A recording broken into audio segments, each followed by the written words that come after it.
Shalom, perkenalkan nama saya Triputri Shantamilumi, program studi pendidikan agama Kristen dengan NIM 240101117.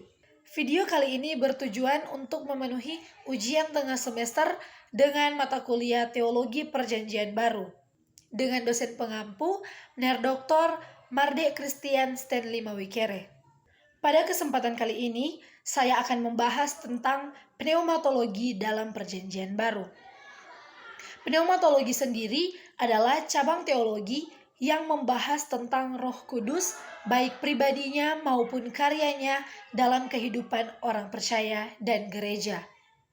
Dalam Perjanjian Baru, Roh Kudus tidak hanya dipahami sebagai kuasa atau simbol saja, tetapi sebagai pribadi Allah yang benar-benar aktif dalam sejarah keselamatan melalui Yesus Kristus.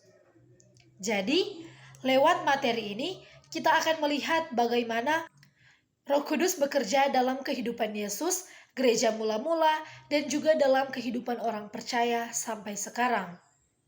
Kita masuk dalam pendahuluan teologis. Nah, kalau kita membahas tentang Roh Kudus dalam Perjanjian Baru, maka kita perlu memahami dulu arti kata dari pneuma. Kata pneuma berasal dari bahasa Yunani yang berarti roh, nafas, atau angin. Kata ini menggambarkan sesuatu yang hidup, bergerak, dan memiliki kuasa. Dalam konteks iman Kristen, Roh Kudus adalah Roh Allah sendiri yang hadir dan bekerja secara aktif. Nah, di dalam Perjanjian Lama, karya Roh Kudus memang sudah ada, misalnya dalam kehidupan nabi-nabi dan para pemimpin Israel. Tetapi dalam Perjanjian Baru, karya Roh Kudus menjadi jauh lebih nyata dan lebih terbuka. Roh Kudus hadir sebagai penggenapan janji Allah melalui Yesus Kristus. Nah, karena itu Perjanjian Baru menunjukkan bahwa Roh Kudus memiliki peranan yang sangat penting dalam karya keselamatan, dalam pertumbuhan iman, dalam pelayanan gereja, dan kehidupan rohani orang percaya. Jadi, bisa dikatakan bahwa kehidupan Kristen tanpa Roh Kudus akan kehilangan arah dan kuasa rohaninya. Saat ini kita akan membahas pribadi dan karya Roh Kudus. Yang pertama, Roh Kudus sebagai pribadi Allah. Nah, hal pertama yang penting untuk dipahami adalah Roh Kudus bukan sekedar energi atau kekuatan gaib. Roh Kudus adalah pribadi Allah. Mengapa disebut pribadi Allah? Karena Alkitab menunjukkan bahwa Roh Kudus memiliki atribut personal. Misalnya, Roh Kudus memiliki intelek atau pengetahuan. Dalam 1 Korintus 2 ayat 10, di situ dijelaskan bahwa Roh Kudus menyelidiki segala sesuatu, bahkan hal-hal yang tersembunyi dari Allah. Roh Kudus juga memiliki kehendak. Dalam 1 Korintus 12 ayat 11 dijelaskan bahwa Roh Kudus membagikan karunia kepada setiap orang menurut kehendaknya sendiri. Selain itu, Roh Kudus juga memiliki perasaan. Dalam Efesus 4 ayat 30 juga di situ mengatakan bahwa Roh Kudus bisa didukakan. Artinya Roh Kudus bukan benda mati atau sekedar simbol. Roh Kudus juga memiliki relasi dengan manusia. Manusia menaati Roh Kudus, tetapi juga bisa menolak atau mendukakannya. Dalam Injil Yohanes, Roh Kudus disebut sebagai Parakletos, yang berarti penolong atau penghibur. Selain sebagai pribadi, Roh Kudus juga memiliki status ilahi.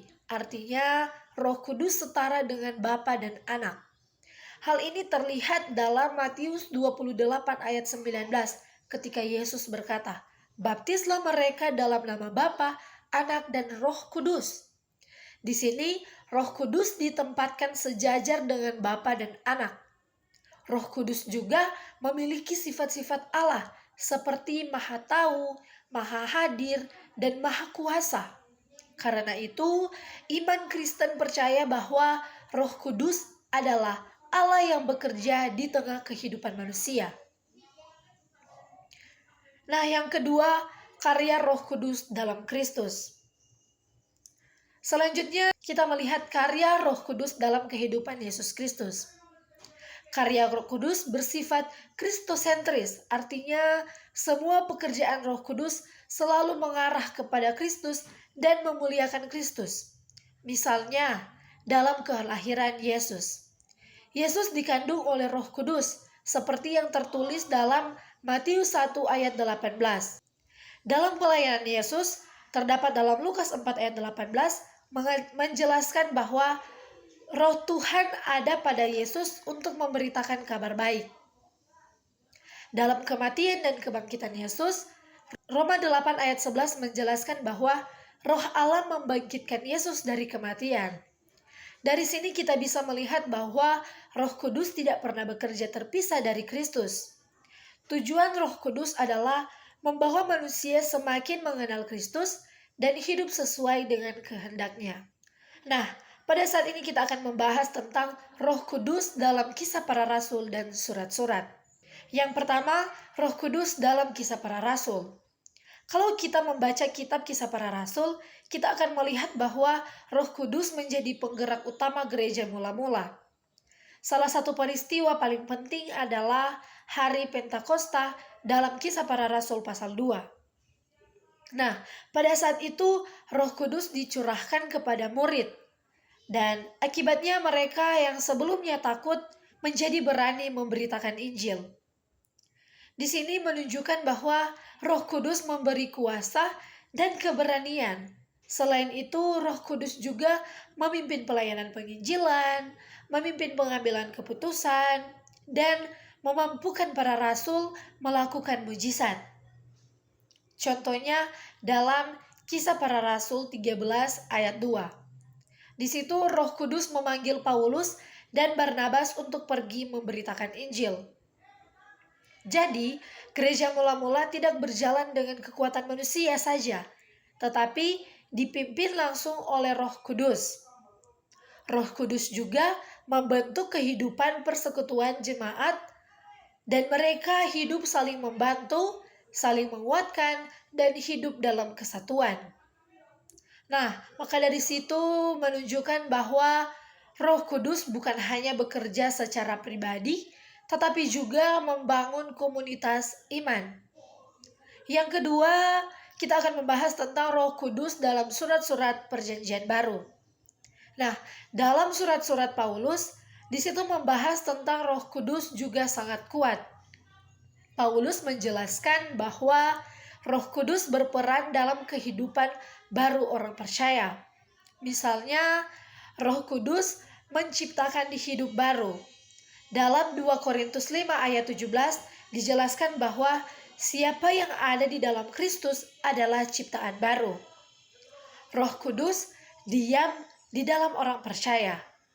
Dalam 1 Korintus 6 ayat 19, tubuh orang percaya disebut sebagai bait Roh Kudus. Roh Kudus mempersatukan jemaat dalam tubuh Kristus. Selain itu, Roh Kudus juga bekerja dalam proses pengudusan. Artinya, Roh Kudus menolong orang percaya meninggalkan dosa dan hidup semakin serupa dengan Kristus. Roh Kudus juga mengingatkan dan mengajarkan firman Tuhan. Jadi, kehidupan rohani orang percaya sebenarnya tidak bisa dipisahkan dari pekerjaan Roh Kudus. Saat ini kita akan membahas peran Roh Kudus dalam pertumbuhan iman dan pelayanan gereja. Yang pertama, dalam pertumbuhan iman. Roh Kudus memiliki peran besar dalam pertumbuhan iman seseorang. Roh Kudus bekerja dalam kelahiran baru. Yesus mengatakan dalam Yohanes pasal 3 bahwa seseorang harus lahir dari roh. Artinya perubahan hidup yang sejati tidak hanya berasal dari usaha manusia, tetapi karena pekerjaan Roh Kudus. Roh Kudus juga menolong orang percaya untuk bertobat, percaya kepada Kristus, dan hidup dalam kekudusan. Nah, selain itu, pertumbuhan iman dapat dilihat melalui buah-buah roh dalam Galatia 5 ayat 22 sampai 23. Di situ disebutkan buah roh seperti kasih, sukacita, damai sejahtera, kesabaran, kemurahan, kebaikan, kesetiaan, dan penguasaan diri. Buah roh menunjukkan perubahan karakter. Jadi, ukuran kerohanian bukan hanya soal aktif pelayanan, tetapi juga perubahan hidup. Kalau seseorang mengaku dipimpin oleh Roh Kudus, tetapi hidupnya penuh kebencian dan egoisme, berarti ada sesuatu yang belum benar. Yang kedua, dalam pelayanan gereja. Roh Kudus juga bekerja dalam pelayanan gereja. Dalam 1 Korintus 12, di situ dijelaskan bahwa Roh Kudus memberitakan karunia-karunia rohani. Misalnya, karunia mengajar, memimpin, melayani, bernubuat, dan lain-lain. Tujuan karunia bukan untuk meninggikan diri sendiri, tetapi untuk membangun tubuh Kristus. Karena itu, setiap anggota jemaat sebenarnya memiliki peran dalam pelayanan. Selain memberi karunia, Roh Kudus juga memampukan gereja memberitakan Injil. Nah, tanpa pimpinan Roh Kudus, pelayanan gereja bisa menjadi sekedar aktivitas biasa saja.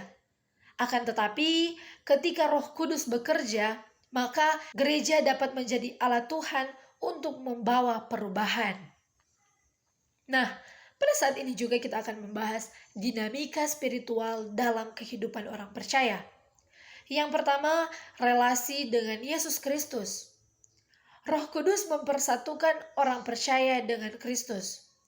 Artinya, kehidupan orang percaya tidak lagi hidup untuk diri sendiri, akan tetapi hidup di dalam Kristus.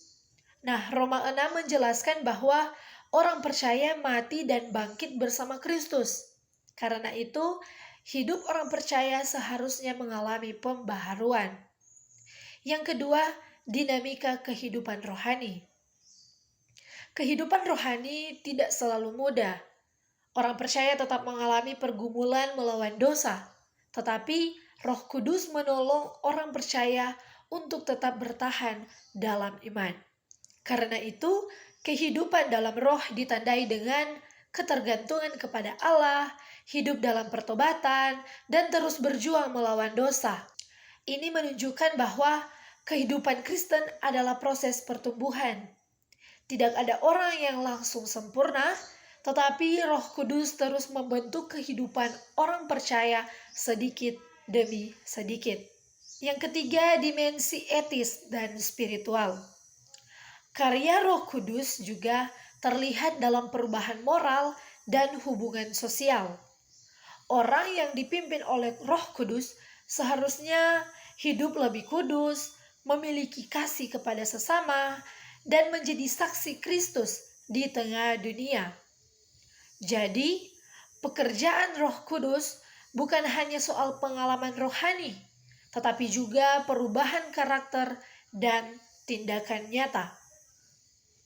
Nah, yang menjadi kesimpulan dari materi kita pada saat ini, kita bisa memahami bahwa Roh Kudus dalam Perjanjian Baru adalah pribadi Allah yang bekerja secara aktif dalam kehidupan manusia. Roh Kudus yang pertama menggenapi karya keselamatan melalui Kristus. Yang kedua, membimbing dan menguatkan gereja. Yang ketiga, menolong pertumbuhan iman orang percaya. Yang keempat, mengubah kehidupan menjadi serupa dengan Kristus.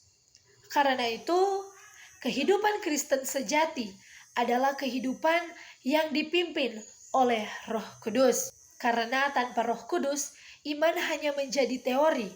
Tetapi bersama Roh Kudus, orang percaya dapat mengalami perubahan hidup yang nyata dan mampu sesuai dengan kehendak Tuhan. Nah, demikianlah penjelasan materi tentang pneumatologi dalam Perjanjian Baru. Diucapkan banyak terima kasih. Tuhan Yesus memberkati kita sekalian. Shalom.